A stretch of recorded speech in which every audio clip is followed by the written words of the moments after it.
Good morning, Vande Mataram, all of you. Today we are going to discuss about the procedure for share application. In last video lecture, we discussed about some basic concepts of share and किस तरह से कोई भी public कंपनियां fund raise करती हैं, ये हमने अपने लास्ट वीडियो लेक्चर में डिस्कस किया था. So after obtaining sanction of prospectus from SEBI, the procedure of public issue can be divided into two parts. SEBI का जो भी सैंक्शन हो जाता है प्रोस्पेक्टस के लिए, तो जब भी पब्लिक कंपनियां पब्लिक इशू करती है ना, तो पब्लिक इश्यू के जो प्रोसीजर है, पब्लिक में शेयर इशू करने के लिए जो भी प्रोसीजर है, वो प्रोसीजर को टू पार्ट्स में डिवाइड किया गया है. Our first procedure is the procedure for share application. हमारा फर्स्ट प्रोसीजर है the procedure of share application. Opening of a bank account.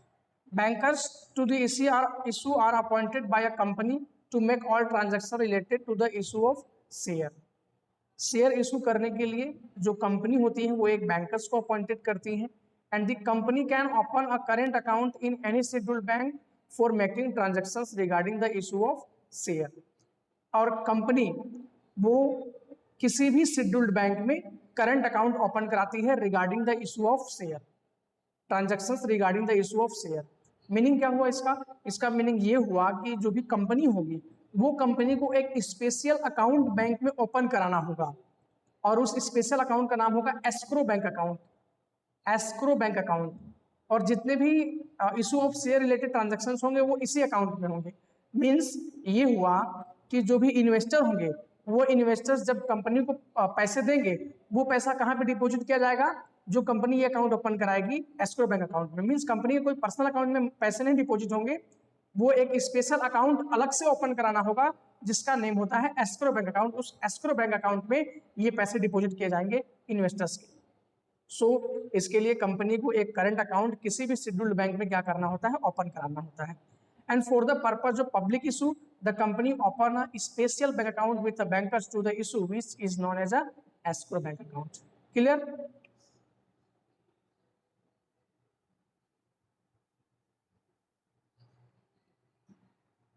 This account is opened by presenting a copy of resolutions passed in the meeting of board of directors regarding opening of the account along with other documents.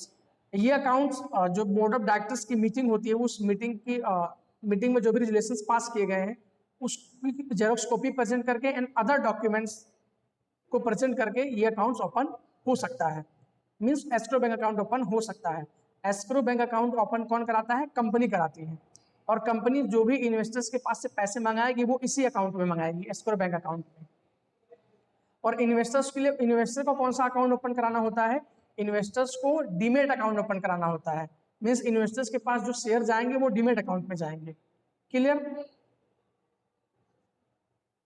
While opening this account, company assure that the share application money will be deposited in this account and the total amount including share capital and premium if share are issued at a premium will be transferred to the company's account only after completion to the process for share allotment. और company जब भी ये account open कराती है escrow bank account, तो company investors को ऐसा विश्वास दिलाती है कि जो भी मनी होंगे, एप्लीकेशन मनी होंगे, वो कंपनी इसी अकाउंट में डिपॉजिट करेगी. एंड यदि वो टोटल अमाउंट हुआ if the share application money including share capital and premium if share are issued at a premium, यदि शेयर को प्रीमियम रेट पर इशू किया गया है तो प्रीमियम रेट वाले मनी को भी, एप्लीकेशन मनी को भी वो एस्क्रो बैंक अकाउंट में ही डिपॉजिट करेगी company. Will be transfer to the company's account only after completion of the process for share allotment. जैसे ही शेयर अलॉटमेंट की प्रोसीजर क्या हो जाएगी? पूरी हो जाएगी. मींस जो इन्वेस्टर्स होंगे वो कंपनी को क्या देंगे? पैसे देंगे. और कंपनी हमें क्या देगी? शेयर देगी. इन्वेस्टर्स को कंपनी शेयर देगी. तो जैसे ही इन्वेस्टर्स को शेयर मिल जाएगा वैसे कंपनी क्या करेगी? ये एस्क्रो बैंक अकाउंट से पैसे कहाँ ट्रांसफर कर लेगी? अपने पर्सनल अकाउंट में ट्रांसफर कर लेगी. और जो एस्क्रो बैंक अकाउंट है उसे क्या कर दिया जाएगा? क्लोज कर दिया जाएगा. Okay, this account is closed after the completion of the process of share allotment.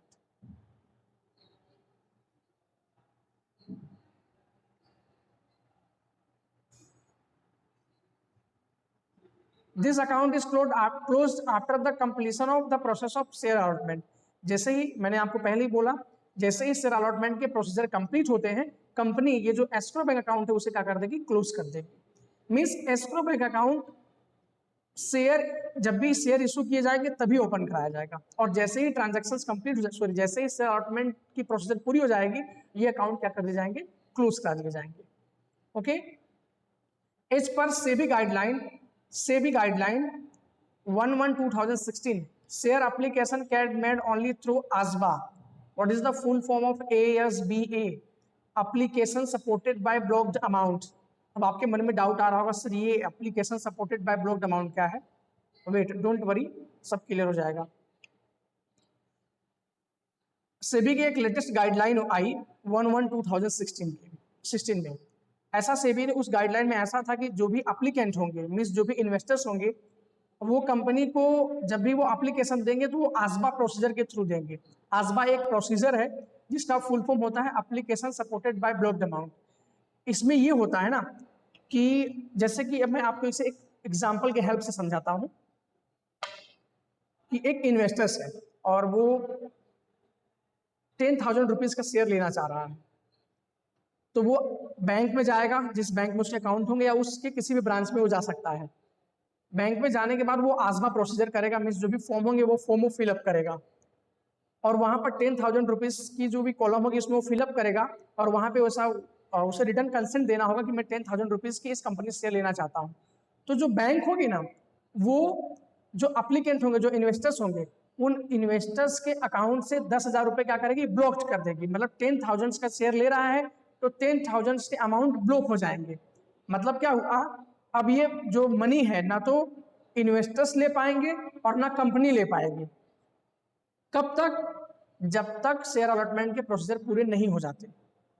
मतलब इन्वेस्टर्स ने इंटरेस्ट लिया कि वो 10,000 रुपीज का शेयर लेना चाहता है, तो सेबी का गाइडलाइन में ये है कि अगर आपको शेयर लेना है तो आपको आसबा प्रोसीजर के थ्रू एप्लीकेशन देना होगा कंपनी को। तो कंपनी तो उसके 10,000 रुपीज के अमाउंट ब्लॉक कर दिए जाएंगे, इसलिए आसबा प्रोसीजर होता है, अमाउंट ब्लॉक करने का ये वर्क करता है। जैसे ही कंपनी क्या करेगी, शेयर डीमेट अकाउंट में क्या करेगी, डिपॉजिट करेगी। मतलब कंपनी शेयर किसको देगी, डिपॉजिट पार्टिसिपेंट को, इन्वेस्टर्स को देगी। इन्वेस्टर्स के पास जैसे ही इन्फॉर्म कर दिया कि आपको शेयर मिल गया है, वैसे ही कंपनी 10,000 इन्वेस्टर्स के अकाउंट से क्या करेगी, डेबिट करके कंपनी के अकाउंट में ट्रांसफर कर देगी, क्रेडिट कर देगी। जैसे ही बैंक जो है कंपनी के अकाउंट में पैसे ट्रांसफर करेगी तो ये प्रोसीजर अलॉटमेंट का क्या हो जाएगा, कंप्लीट हो जाएगा, और सभी अकाउंट्स जो भी एस्क्रो बैंक अकाउंट है वो क्लोज कर दिए जाएंगे, और जो भी इन्वेस्टर्स होंगे उनके डीमैट अकाउंट में शेयर क्या हो जाएंगे, डिपॉजिट हो जाएंगे। ओके, सो आसबा एक प्रोसीजर है जो कि एप्लीकेशन मनी को क्या कर देता है, ब्लॉक्ड कर देता है। मतलब इन्वेस्टर्स जितने भी अमाउंट्स के शेयर लेने चाहते हो उतने अमाउंट क्या कर दिए जाएंगे, बाय बैंक, मतलब बैंक के थ्रू इसे ब्लॉक कर दिया जाएगा। और जैसे ही एप्लीकेंट को ये शेयर रिसीव होंगे और वो चीजें क्या कर दी जाएंगी, उसके अकाउंट से पैसे किसको ट्रांसफर हो जाएंगे, कंपनी को, और कंपनी क्या ट्रांसफर कर देगी, शेयर। मतलब पहले कंपनी शेयर ट्रांसफर करेगी डीमेट अकाउंट में, जैसे ही फिर डीमेट अकाउंट में जो डिपॉजिट पार्टिसिपेंट होते हैं, डिपॉजिट पार्टिसिपेंट डीमेट अकाउंट को हैंडल करते हैं। डिपॉजिट पार्टिसिपेंट किसको इन्फॉर्म करेंगे, एप्लीकेंट को, कि आपके शेयर मिल गए हैं। और फिर बैंक क्या करेगी, जो भी अमाउंट ब्लॉक हुआ है उस अमाउंट को किसको ट्रांसफर कर देगी, कंपनी को ट्रांसफर कर देगी। ओके, मींस कंपनी को पैसे मिल गए और इन्वेस्टर्स को शेयर मिल गए। और आसबा प्रोसीजर आया क्यों, उसके पीछे एक रीजन है। पहले क्या होता था, फ्रॉड होता था। फ्रॉड मतलब कंपनियां पैसे मंगा लेती थी, शेयर नहीं देती थी। कुछ एप्लीकेंट क्या करते थे, शेयर के लिए इशू तो करते थे बट वो शेयर लेने के बाद पैसे नहीं देते थे। तो इसीलिए सेबी को ये सब रूल चेंज करना हुआ, गाइडलाइन चेंज करना हुआ, तो सेबी ने आसबा प्रोसीजर की गाइडलाइन ला दी। ओके, सो इस तरह से Thus, the question of refunding the application money of share not allotted does not rise। इस तरह से किसी भी प्रकार के रिफंडिंग रिगार्डिंग कोई भी क्वेश्चन राइज नहीं होता है। After that receiving share application. Receiving share application, once the prospectus is sanctioned by SEBI, the company give advertisement in newspaper and publicly announce the period during which the public offer will be remain open for public subscription. Generally this period 3 to 5 days। जैसे ही सेबी का sanction मिल जाता है company को prospectus के लिए, मतलब ये हुआ, मीनिंग ये हुआ कि कंपनी को शेयर इशू करने से पहले प्रोस्पेक्टस इशू करना होता है, और ये प्रोस्पेक्टस के लिए सैंक्शन लेना होता है कंपनी को, किसके पास से? सेबी के पास से। तो जैसे ही सेबी सैंक्शन दे देती है कंपनी को, तो प्रोस्पेक्टस इशू कर दिया जाता है, एडवर्टाइज दे दिया जाता है न्यूज़पेपर में, पब्लिकली अनाउंस कर दिया जाता है कि जो भी डिजायर इन्वेस्टर्स होंगे वो कंपनी को एप्लीकेशन दे सकते हैं शेयर को परचेज करने के लिए। और ये जनरली पीरियड कितने दिन का होता है? 3 to 5 डेज का होता है। मतलब 3 to 5 डेज के अंदर जितने भी इन्वेस्टर्स होंगे वो एप्लीकेशन दे देंगे, एंड उसके बाद ये क्लोज कर दिया जाता है subscription. All investors willing to apply for share can obtain share application forms from share broker, sub broker, stock exchange और bank recognized for process of ASBA। और जो भी इन्वेस्टर्स विलिंग रखने, मतलब इच्छा रखते हैं शेयर को परचेज करने में, वो अप्लीकेंट, वो इन्वेस्टर्स ब्रोकर की हेल्प से, सब ब्रोकर की हेल्प से, स्टॉक एक्सचेंज और बैंक की हेल्प से वो आसबा प्रोसेस करेंगे। अभी आसबा प्रोसेस क्या है मैंने आपको ऊपर एक्सप्लेन किया। ASBA process application supported by blocked amount, means जितने अमाउंट के हम शेयर खरीदेंगे उतने अमाउंट बैंक क्या करेगी? हमारे अकाउंट में ब्लॉक कर देगी। मींस वो अमाउंट का यूज ना तो मैं कर पाऊंगा ना तो कंपनी कर पाएगी, वो अमाउंट ब्लॉक हो जाएंगे। और जैसे ही कंपनी हमें शेयर अलॉट कर देगी, वैसे ही जो अमाउंट ब्लॉक हुआ है वो हमारे अकाउंट से डेबिट होकर कहाँ ट्रांसफर हो जाएगा? कंपनी के अकाउंट में, एस्क्रो बैंक अकाउंट में। क्लियर? और शेयर अलॉट कर दिए जाएंगे, फुल्ली शेयर अलॉटमेंट हो जाएगा, तो कंपनी एस्क्रो बैंक अकाउंट से पैसे कहाँ ट्रांसफर कर लेगी? अपने अकाउंट में। सो जो इन्वेस्टर्स होंगे वो हेल्प ले सकते हैं शेयर ब्रोकर्स का फॉर आसबा प्रोसेस के लिए। Investor will deposit the duly filled in share application form along with all details, signature and copy of PAN, permanent account number to brokers who manage to deposit the applicant form to bank recognized for ASBA process so that the share application money can be blocked in the respective bank account of applicant। और जो भी investors होंगे उन्हें आसबा process के लिए fully जो है form fill up करना होगा, application along with all details, signature, pan copy देनी होगी, एक pan copy, permanent account number, pan का एक कॉपी देना होगा, पैन कार्ड का जेरोक्स देना होगा बैंक के, जिससे बैंक क्या हो सके? आसबा प्रोसीजर कर सके और एप्लीकेंट के अमाउंट को ब्लॉक्ड कर सके। मींस जो भी इन्वेस्टर्स होंगे उन्हें एक फॉर्म मिलेगा, उस फॉर्म को उन्हें फिलअप करना होगा, वो आसबा प्रोसीजर का फॉर्म होगा, और जो भी डॉक्यूमेंट की रिक्वायर होगी वो डॉक्यूमेंट्स उन्हें देना होगा बैंक वालों को, जिससे जो बैंक है उनके अकाउंट को क्या कर सके? उनके अमाउंट को, शेयर अमाउंट को ब्लॉक कर सके। एप्लीकेंट्स मींस जो एप्लीकेंट्स है वो जो भी ब्रोकर्स होते हैं उनका भी हेल्प ले सकते हैं, but applicant can directly approach bank recognized for ASBA process and deposit the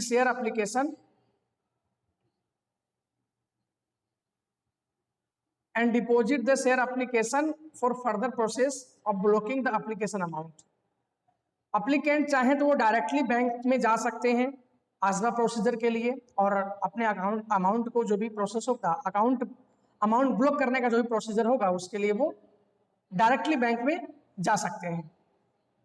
no check are required for the process of ASBA. ASBA procedure के लिए किसी भी चेक की रिक्वायरमेंट नहीं होती है। मींस जब आसबा प्रोसीजर नहीं था तो पहले बैंक चेक लेती थी, blank cheque.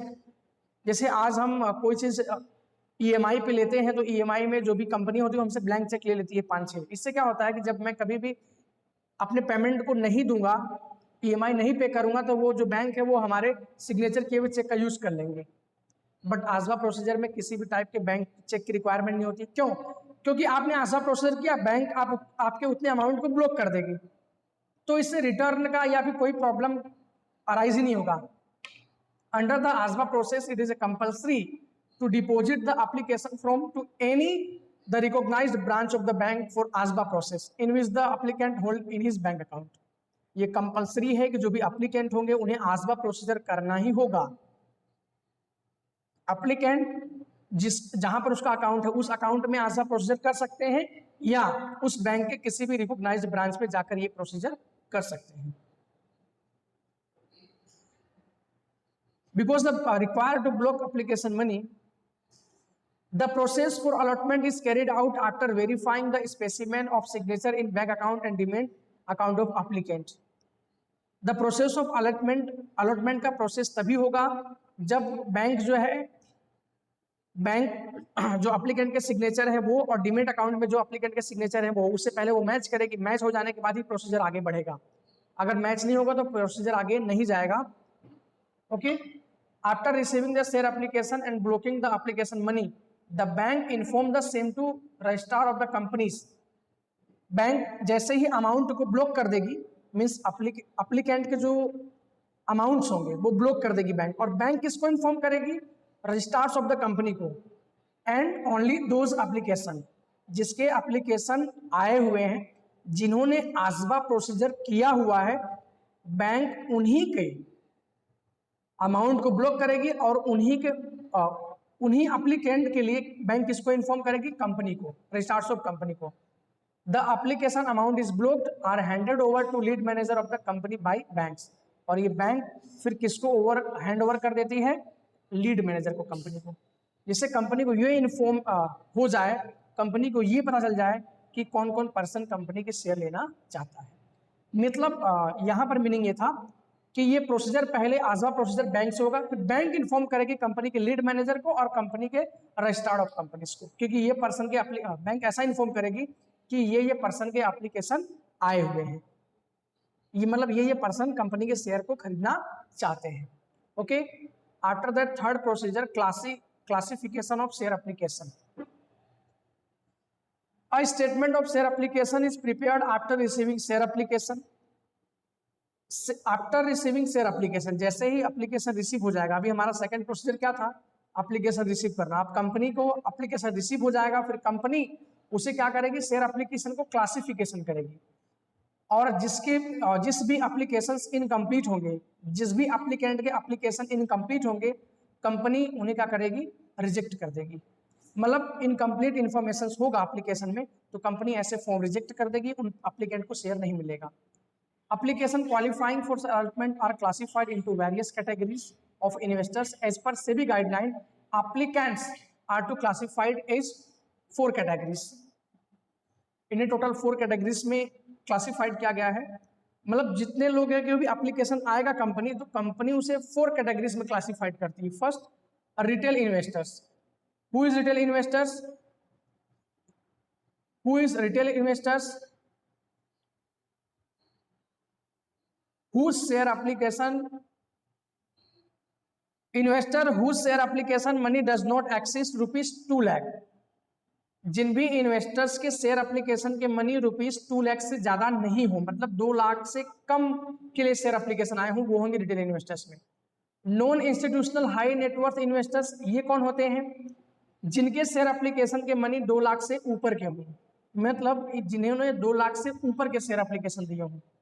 And institutional investors, like institutional investors में सच एज म्यूचुअल फंड, जो इंस्टीट्यूशनल फर्म होती हैं वो,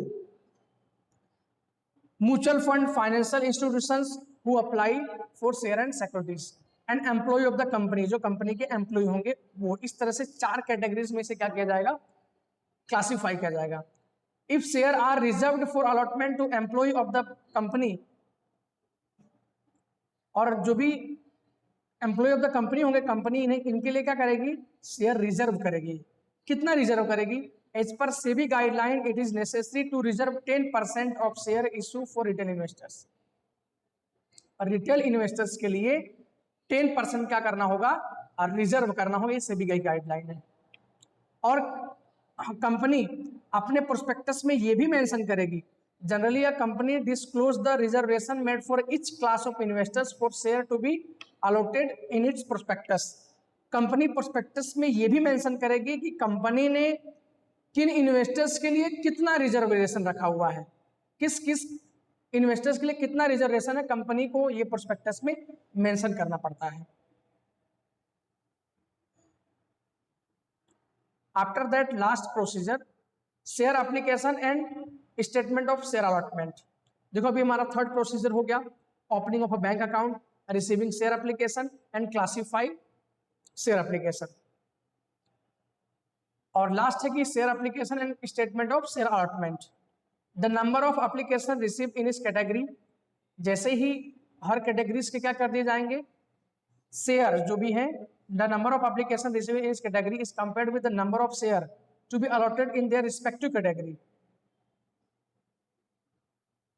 एप्लीकेशन जितने भी रिसीव हुए हैं और शेयर कितने अलोटेड के लिए हैं उसको कंपेयर कराया जाएगा और फिर उसे अलॉट किया जाएगा. If the number of application receive in a category are more than the share to be allotted then proportionate allotment is done.